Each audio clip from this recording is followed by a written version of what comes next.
ഈ ബേക്കിൽ നിൽക്കുന്ന പയ്യനെ നിങ്ങൾക്ക് അറിയോ? ലോട്ടറി ഒക്കെ ഒരു ചെക്കനാണ്, പാവം ചെക്കനാണ്. അവന് നമ്മൾ സർപ്രൈസ് കൊടുക്കാൻ പോകുന്നുണ്ട്. എന്താ പേര്? ആസിഫ്. എന്തിനാ ഈ ലോട്ടറി വിൽക്കണത്? അച്ഛൻ ആക്സിഡന്റ് കിടപ്പില്ല, പിന്നെ ഉമ്മാക്ക് വീട്ടു ജോലി ചെയ്യും, ഉമ്മാക്ക് ഡിസ്കിന് അമ്മയിലേടാ. 200 രൂപ വെച്ച് ഡെയിലി എന്താ സ്കൂളിൽ പോകും? അല്ല, അങ്ങനെ ഇത്ര അധ്വാനിക്കാത്ത പൈസ നിലനിൽക്കൂലെന്ന് ഉമ്മ പറയണേ. യൂഡിയോ വ്ളോഗ്സ് അഥവാ ഉബൈദ് കെ. ഈ ചങ്ങാനെ കുറിച്ച് ഞാൻ ആർക്കും പ്രത്യേകിച്ച് പരിചയപ്പെടുത്തി തന്നെ ആവശ്യമില്ലല്ലോ അല്ലെ. കുറഞ്ഞ സമയത്തിനുള്ളിൽ തന്നെ ജനഹൃദയം കീഴടക്കിയ ഒരു വ്ളോഗറാണ് ഈ പറയുന്ന ഉബൈദ് കെ. ഇപ്പൊ എന്റെ വീഡിയോ കാണുന്ന എല്ലാവരും ഒരു തവണയെങ്കിലും ഉബൈദിന്റെ വീഡിയോ കണ്ടിട്ടുണ്ടാകുമെന്നാണ് എനിക്ക് തോന്നുന്നത്. കാരണം അത്രയും വൈറലാണ് ഉബൈദിന്റെ ഓരോ വീഡിയോസും. ഇനി ഉബൈദിനെ കുറിച്ച് പറയുകയാണെങ്കിൽ ഒരു പെട്രോൾ ചലഞ്ച് വഴിയാണ് ഉബൈദ് സോഷ്യൽ മീഡിയയിലേക്ക് ചുവടുവെപ്പ് നടത്തുന്നത്. അതിനു മുമ്പും പല ട്രാവൽ വ്ളോഗ്സും കാര്യങ്ങളൊക്കെ ഉബൈദ് ചെയ്തിട്ടുണ്ട്, പക്ഷെ അതൊന്നും അത്ര റീച്ച് ഒന്നും ആയിട്ടില്ലായിരുന്നു. അങ്ങനെ ഇരിക്കുന്ന സമയത്താണ് ഉബൈദ് ഈ പെട്രോൾ ചലഞ്ചുമായി വരുന്നത്. ഈ ചലഞ്ച് എന്താണെന്ന് വെച്ചാണെങ്കിൽ ഈ പറഞ്ഞ ഉബൈദ് ഓരോ നാട്ടിലെയും പെട്രോൾ പമ്പിന്റെ മുന്നിൽ വന്ന് നിൽക്കും. എന്നിട്ട് അവിടേക്ക് പെട്രോൾ അടിക്കാൻ വരുന്ന റാൻഡ് ആയിട്ടുള്ള ഒരാളെ സെലക്ട് ചെയ്യും. എന്നിട്ട് ആ വ്യക്തിയോട് പറയും 30 സെക്കൻഡ് സമയം തരാം. ആ 30 സെക്കൻഡിനുള്ളിൽ നിങ്ങൾ പെട്രോൾ പമ്പിൽ കയറി പെട്രോൾ അടിച്ചോളണം. ആ സമയത്തിനുള്ളിൽ എത്ര പെട്രോൾ ആണ് നിങ്ങളുടെ വണ്ടിയിൽ വീഴുന്നത് അതിനുള്ള ക്യാഷ് ഞാൻ അടച്ചോളാം. ഇതാണ് ഉബൈദിന്റെ ഓഫർ എന്ന് പറയുന്നത്. അതിന്റെ കൂട്ടത്തിൽ ഉബൈദിന്റെ അക്കൗണ്ട് ഫോളോ ചെയ്ത വ്യക്തിയാണ് അതെങ്കിൽ അയാൾക്ക് ഒരു 1000 രൂപ എക്സ്ട്രായും കൊടുക്കും. ഇതായിരുന്നു ഉബൈദിന്റെ പെട്രോൾ ചാലഞ്ച് എന്ന് പറയുന്നത്. വേണമെങ്കിൽ അതിലൊരു വീഡിയോ ഞാൻ കാണിച്ചു തരാം. പെട്രോൾ അടിക്കാനാ? എത്ര വേണേലും പെട്രോൾ അടിക്കാം. ഒരു ചാലഞ്ചാണ്. പക്ഷെ ആണോ? വീഡിയോ കണ്ടിട്ടുണ്ട്. ഓക്കെ, ഒരു ചാലഞ്ചാണ്. 30 സെക്കൻഡ് ടൈം ഉണ്ടാവുള്ളൂ. ടൈം സ്റ്റാർട്ട് ചെയ്യടേ? റെഡി, ടൈം സ്റ്റാർട്ട് ചെയ്തു. പെട്ടെന്ന് അടിച്ചു, പെട്ടെന്ന് 8 സെക്കൻഡായി. 13 സെക്കൻഡായി. 15ആയി.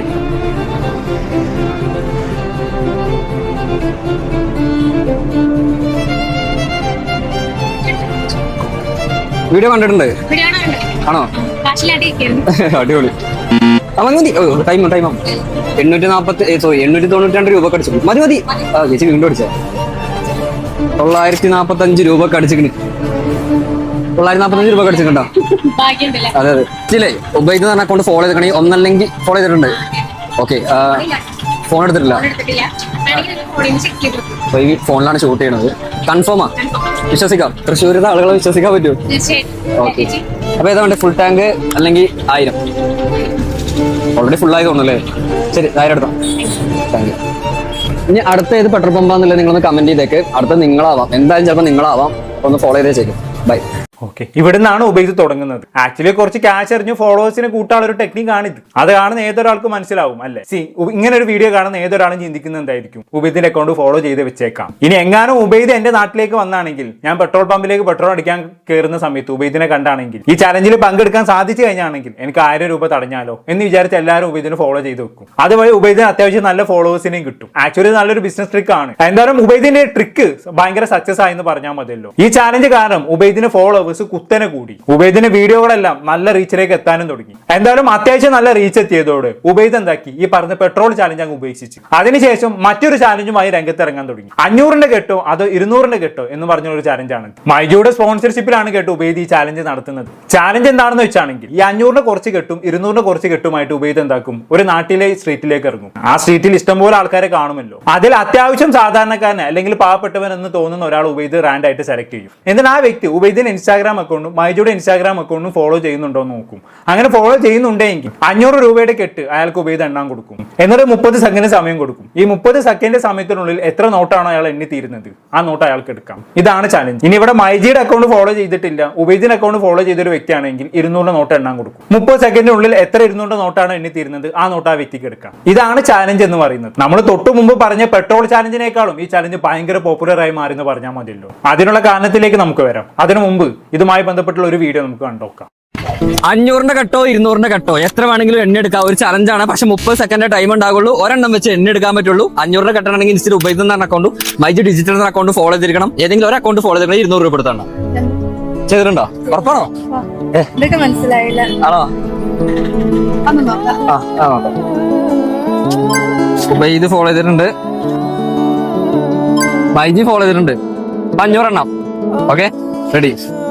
500 കെട്ട് എടുക്കുക, മാക്സിമം എണ്ണ എടുക്കണം. ടൈം സ്റ്റാർട്ട് ചെയ്യട്ടെ? ആ, റെഡി. പെട്ടെന്ന് റിമൂവ് ചെയ്ത് എണ്ണിക്കോ. ഒരെണ്ണം വെച്ചിട്ടുണ്ടോ?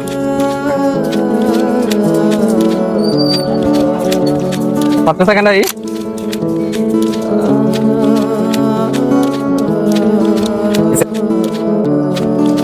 20 സെക്കൻഡ് ആയി.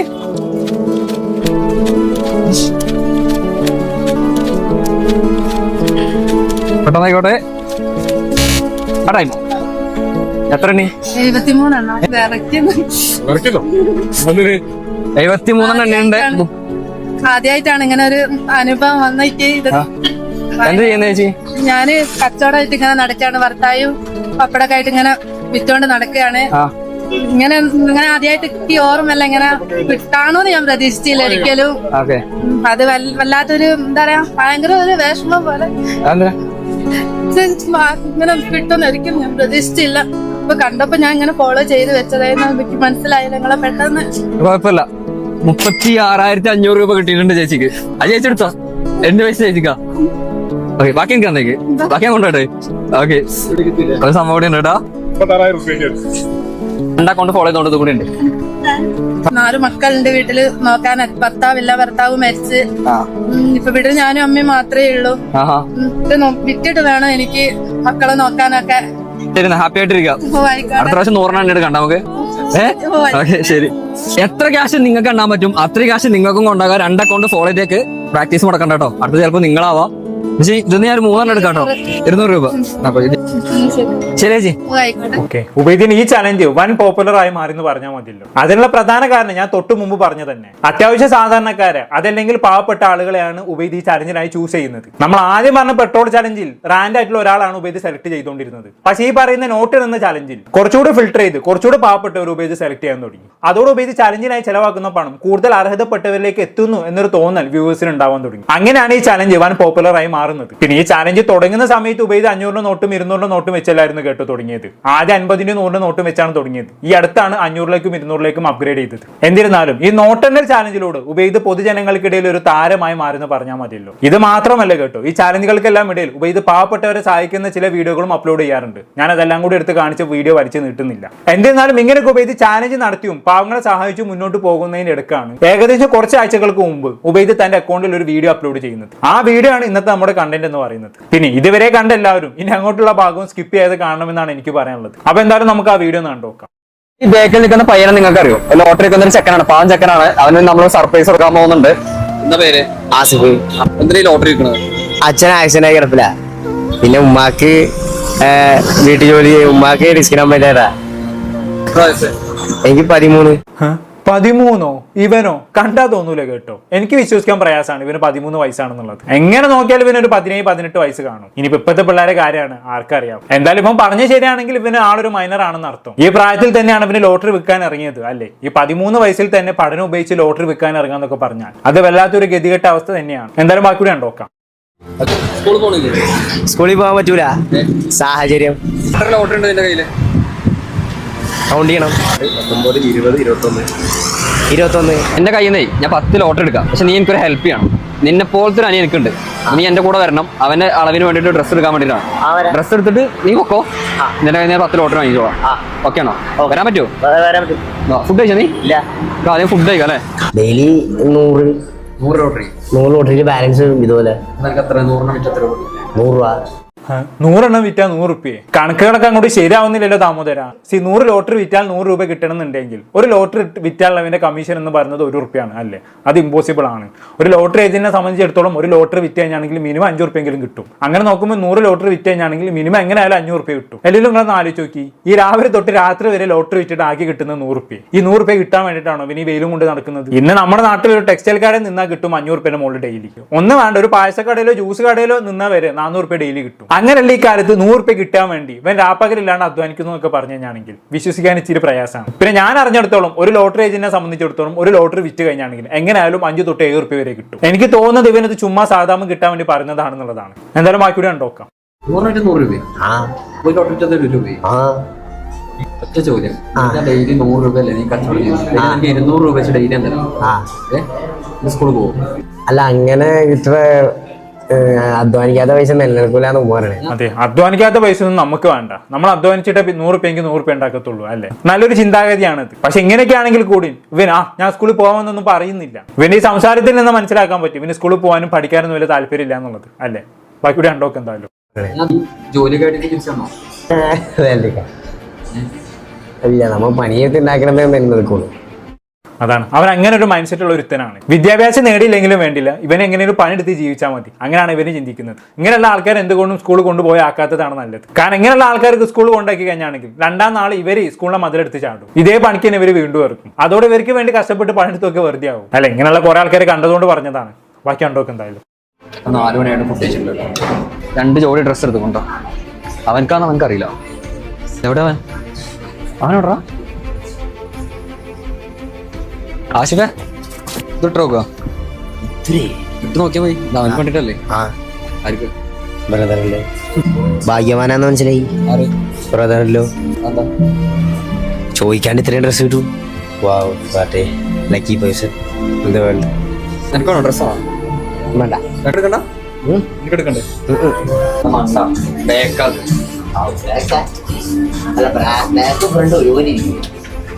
അവന് ഡ്രസ്സ് എടുത്തു, ഞാൻ അവന് ഷൂ കൂടി വേണം എനിക്ക്. നിന്റെ അതേ സൈസ് ആക്കാൻ അവനക്കും.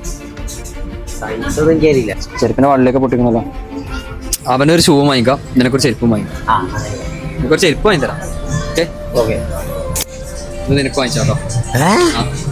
അല്ല, അപ്പൊ ബ്രദറല്ലോ? ബ്രദർ, എന്റെ ബ്രദറിലോ നീയല്ലേ? അങ്ങനെ അനിയൻ തന്നെയല്ല. ഇതിനകത്ത് 2 ജോഡി ഡ്രസ് ഉണ്ട്. നാളെ ഞാൻ ഓണപ്പരിപാടി ഉണ്ടാക്കുന്നുണ്ട്.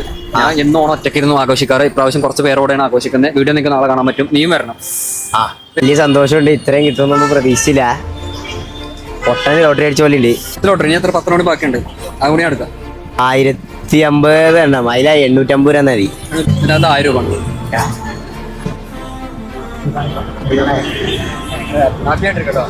അതാണ് ചെക്കൻ ഉപയോഗിച്ച് ഹാപ്പി ആക്കി വിട്ടു അല്ലേ. നല്ല ഡ്രസ്സൊക്കെ എടുത്തു കൊടുത്ത്, നല്ല ഫുഡൊക്കെ വാങ്ങിച്ചു കൊടുത്ത്, നല്ലൊരു കാര്യം തന്നെയാണ് ഇവിടെ ഉപയോഗിച്ച് ചെയ്തിട്ടുള്ളത്. പക്ഷേ ഈ വീഡിയോയുടെ കമന്റ് ബോക്സിലേക്ക് വന്ന സമയത്ത് ചില കമന്റുകൾ എന്റെ ശ്രദ്ധയിൽ പെടാനിടയായി. ആ കമന്റുകളാണ് എന്നെ വീഡിയോ ചെയ്യാൻ പ്രേരിപ്പിച്ചത്. നമുക്ക് ആ കമന്റുകളൊന്ന് വായിച്ചു നോക്കാം. ഞാൻ പോകുന്ന വഴിയിൽ എപ്പോഴും ഇവനെ കാണും, അപ്പോൾ ഒന്നും ശ്രദ്ധിച്ചില്ല. പിന്നെ ഒരു യൂട്യൂബർ അവന്റെ വീഡിയോ ചെയ്തു, അതോടെ അവനെ ആളുകൾ അറിയാൻ തുടങ്ങി. പിന്നെ ഇവന് ഒരു ഷർട്ടേ ഉള്ളൂ എന്ന് പറഞ്ഞ് ഒരാൾ വീഡിയോ ചെയ്തു.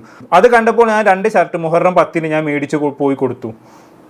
പക്ഷെ അതിനുശേഷം അവന് ഇതുവരെ ആ കൊടുത്ത ഷർട്ട് ഇട്ട് കണ്ടിട്ടില്ല. എപ്പോഴും ഈ ഷർട്ട് തന്നെയാണ് അവൻ ഇടുന്നത്. ഇനി ഇവൻ നിങ്ങൾ ഈ കൊടുത്ത ഷർട്ട് ഇടുമോ എന്ന് ഞാനും നോക്കട്ടെ. ഇനി അവനെ ഡെയിലി വാച്ചും ചെയ്യും. ഞാൻ എടുത്തു കൊടുത്ത ഷർട്ട് ഇട്ട് കാണാൻ പല പ്രാവശ്യം കണ്ടപ്പോഴും അവന് ഇട്ട് കണ്ടിട്ടില്ല. എപ്പോൾ കണ്ടാലും അവൻ നിങ്ങളുടെ വീഡിയോയിലെ തുടക്കത്തിലുള്ള ഷർട്ടാണ് ഇടുന്നത്. അതാണ് ഇവന് ഒരുപാട് ആളുകൾ മുമ്പ് ഡ്രസ്സ് എടുത്ത് കൊടുത്ത് സഹായിച്ചിട്ടുണ്ട്. പക്ഷെ ആ ഡ്രസ്സുകളൊന്നും പിന്നെ അവൻ ഇട്ട് കണ്ടിട്ടില്ല എന്നുള്ളതാണ് ഈ കമന്റ് ചെയ്ത ആൾ പറയുന്നത് അല്ലേ. ഒരുപക്ഷെ ഇവന് വീടിന് സഹായം കിട്ടാൻ വേണ്ടിയിട്ടാകും ഇവന് ഈ പുത്തൻ ഡ്രസ്സുകളൊന്നും ഇടാതെ പഴയ ഡ്രസ്സ് മാത്രം ഇട്ട് ജോലിക്ക് വരുന്നത്. ഇനി അടുത്ത കമന്റ് വായിച്ചു നോക്കാം. ഞാൻ എന്നും ഈ വഴി പോകുന്ന ഒരാളാണ്. ആള് ജെനുവിൻ അല്ല, ആക്ടിംഗ് ആണ്. മുമ്പൊരിക്കൽ ഡയറക്ടർ ജൂഡ് ആന്റണി വീഡിയോ ഇട്ട് അത്യാവശ്യം എമൗണ്ട് ഒക്കെ കൊടുത്ത് സ്കൂളിലാക്കിയവനാണ്. അന്ന് കുറെ കാലം ഇവനെ കണ്ടിരുന്നില്ല. ബട്ട് കുറച്ച് കഴിഞ്ഞ് പിന്നെയും ഈ പണിക്കിറങ്ങി. ആൾക്ക് സ്കൂളിൽ പോകാൻ താല്പര്യമില്ല. നിങ്ങൾ ഇനി എത്ര ഡ്രസ്സ് മേടിച്ച് കൊടുത്താലും അവൻ ആ ബ്ലൂ കളർ ഡ്രസ്സ് മാത്രമേ ഇടൂ. സെന്റിമെന്റ്സിൽ ലോട്ടറി കച്ചവടം നടത്തുന്നു. ആളുകളുടെ സെന്റിമെന്റ്സ് നന്നായി യൂസ് ചെയ്യാൻ അറിയാം ഇവന്. അതാണ് നമ്മൾ തൊട്ടുമുമ്പ് വായിച്ച അതേ രീതി തന്നെ ഇയാളും കമന്റ് ചെയ്തിട്ടുള്ളത് അല്ലേ. എന്നിരുന്നാലും ഡയറക്ടർ ജൂഡ് ആന്റണി ജോസഫ് ഇവന് വേണ്ടി വീഡിയോ ഒക്കെ ചെയ്ത് കൊടുത്തിട്ടുണ്ട്, ഇവനെ സ്കൂളാക്കി കൊടുത്തിട്ടുണ്ട് എന്നൊക്കെ കമന്റ് ചെയ്ത ആൾ പറയുന്നുണ്ട് അല്ലേ. എന്തായാലും ഈ പറഞ്ഞ കമന്റിന്റെ അടിസ്ഥാനത്തിൽ ഞാൻ ജൂഡ് ആന്റണി ജോസഫിന്റെ പ്രൊഫൈൽ ഒന്ന് കയറി നോക്കി കേട്ടോ. അവിടെ എവിടെയും ജൂഡ് ആന്റണി ജോസഫ് ഇങ്ങനെ ഒരു വീഡിയോ ചെയ്തതായിട്ട് ഞാൻ കണ്ടിട്ടില്ല. ഇനി മുമ്പ് ഒരിക്കൽ ജൂഡ് ആന്റണി ജോസഫ് ഇങ്ങനെ ഒരു വീഡിയോ ചെയ്ത് ഈ ചെക്കൻ ഉടായ്പാണെന്ന് അറിഞ്ഞ് ആ വീഡിയോ നീക്കം ചെയ്തതാണോ എന്ന് അറിയില്ല കേട്ടോ. എന്തായാലും ഇപ്പൊ നിലവിൽ ജൂഡ് ആന്റണിയുടെ അക്കൗണ്ടിൽ ഇങ്ങനെ ഒരു വീഡിയോ കാണാൻ സാധിക്കുന്നില്ല. എന്തായാലും ഇവൻ ഉടായ്പാണെന്ന് തന്നെയാണ് വീണ്ടും വീണ്ടും ആളുകൾ പറഞ്ഞു വെക്കുന്നത് അല്ലേ. കഴിഞ്ഞില്ല, അടുത്ത കമന്റ് വായിച്ചു നോക്കാം. പൊന്നു കൂട്ടുകാരെ, ശുദ്ധ തട്ടിപ്പാണ്. ആലുവ മുട്ടം ഭാഗത്ത് ലോട്ടറി കച്ചവടം നടത്തുന്ന ഇവന്റെ ഫാദറിന്റെ കാര്യം സത്യമാണ്. ബാക്കി കഥകൾ. ഇവന്റെ വീഡിയോ ടിനി ടോം 2021 ഷെയർ ചെയ്ത് അന്നാണ് ഇവന്റെ വീട്ടുകാർ ഇതൊരു ബിസിനസ് ആക്കാനുള്ള ബുദ്ധി ഉദിച്ചത്. മനസാക്ഷിയുള്ള മലയാളികൾ അതിനു മാത്രം പൈസ അന്ന് കൊടുത്തു. പിന്നെ ഇവൻ കഥ തട്ടാൻ തുടങ്ങി. 13 വയസ്സുള്ളൂ, പട്ടിണിയാണ്, ലോട്ടറി വേറെ ആളുടെ ആണ്, അയാൾ ഒരു 100 രൂപയെ തരുള്ളൂ, അല്ലെങ്കിൽ ടിക്കറ്റിന് 1 രൂപയെ തരുള്ളൂ എന്ന്. സത്യത്തിൽ ഇവന്റെ സ്വന്തം കട അപ്പുറത്ത് അവിടെ ഉമ്മയുണ്ട്. പിന്നെ ഒരു വ്യത്യാസം, ടിനി ടോം വീഡിയോ ഇട്ടതിന് പിന്നെ സ്ഥിരം കട തുറക്കേണ്ടി വന്നിട്ടില്ല. ഈ ലോട്ടറിയും പിടിച്ചുകൊണ്ട് ഇവ നിൽക്കുന്നത് കച്ചവടത്തിനല്ല, വീഡിയോക്കാരെ മാത്രം പ്രതീക്ഷിച്ചാണ്. ആ കാണുന്ന വേഷം പോലും അതിന്റെ ഭാഗമാണ്. പ്ലീസ് ആരോ മുട്ടം ഭാഗത്ത് ചെന്ന് നേരിൽ ബോധ്യപ്പെടുക, ആ നാട്ടുകാരോട് ചോദിക്കുക. കണ്ടോ, എല്ലാവരും ഒരേ സ്വരത്തിൽ ഇവനെ കുറിച്ച് ഒരേ കാര്യം തന്നെയാണ് പറയുന്നത്. ഇവൻ ശുദ്ധ തട്ടിപ്പുകാരനാണെന്നുള്ള രീതിയിൽ. എന്തായാലും ജൂഡ് ആന്റണി ജോസഫിനെ കൂടാതെ തന്നെ മുമ്പ് ടിനി ടോമും ഈ പറയുന്ന പയ്യന് വേണ്ടി വീഡിയോ ചെയ്തിട്ടുണ്ട്. ചെയ്തിട്ടുണ്ട് എന്നതാണ് ഈ കമ്പനിയിൽ പറയുന്നത് അല്ലേ. എന്നിരുന്നാലും ഇപ്പൊ ഈ പറഞ്ഞ ടിനി ടോമിന്റെ അക്കൗണ്ടിലും ഇവനെ സഹായിക്കാൻ അഭ്യർത്ഥിച്ചുകൊണ്ടുള്ള വീഡിയോ കാണുന്നില്ല കേട്ടോ. എല്ലാം ഇവൻ ഉടായ്പാണെന്ന് അറിഞ്ഞത് കാരണം അവർ ഡിലീറ്റ് ചെയ്ത് കളഞ്ഞതാകാം. ഇനിയും ഉണ്ട് കേട്ടോ ചില കമ്പനികൾ. ഞാൻ എല്ലാം കൂടി ഒരുമിച്ച് വായിച്ചു തരാം. അവന് പറഞ്ഞത് നുണയാണ്. അവന് 13 വയസ്സല്ല. ഞാൻ ഡെയിലി അവനെ കാണാറുണ്ട്. 5 ഇയറായി അവൻ അതിലെ പോകുമ്പോൾ കുറെ പേര് അവനെ സഹായിച്ച വീഡിയോസ് ഇട്ടിട്ടുണ്ട്. എന്നാലും എന്നും അവൻ ആ ഷർട്ട് മാത്രം ഇട്ടാണ് ഞാൻ കണ്ടേക്കുന്നത്. ശരിക്കും ഇന്നും അന്വേഷിച്ച് നോക്കൂ ബ്രോ. ചിലപ്പോൾ ഫാമിലി ബാക്ക്ഗ്രൗണ്ട് മോശമായിരിക്കും, എന്നാലും നുണ പറഞ്ഞത് ശരിയല്ല. ഇവനെ മുമ്പ് ഒരു വീഡിയോ കണ്ടിരുന്നു. വേറൊരു ചേട്ടൻ കുറെ മുമ്പ് വീഡിയോ പോസ്റ്റ് ചെയ്തിരുന്നു. Excellent Ubaid bro. അവന് പറഞ്ഞത് ഫുൾ വിശ്വസിക്കരുത്. ഞാൻ അറിയാം, ഞാൻ വീഡിയോ എടുത്തതാ, പോസ്റ്റ് ചെയ്തില്ല. ഇങ്ങനെ നീളുന്നു കമന്റ് ബോക്സ്. ഞാൻ നേരത്തെ പറഞ്ഞ പോലെ തന്നെ എല്ലാവരും ഒരേ സ്വരത്തിൽ ഇവൻ ഉടായ്പാണെന്നുള്ള രീതിയിലാണ് പറഞ്ഞു വെക്കുന്നത്.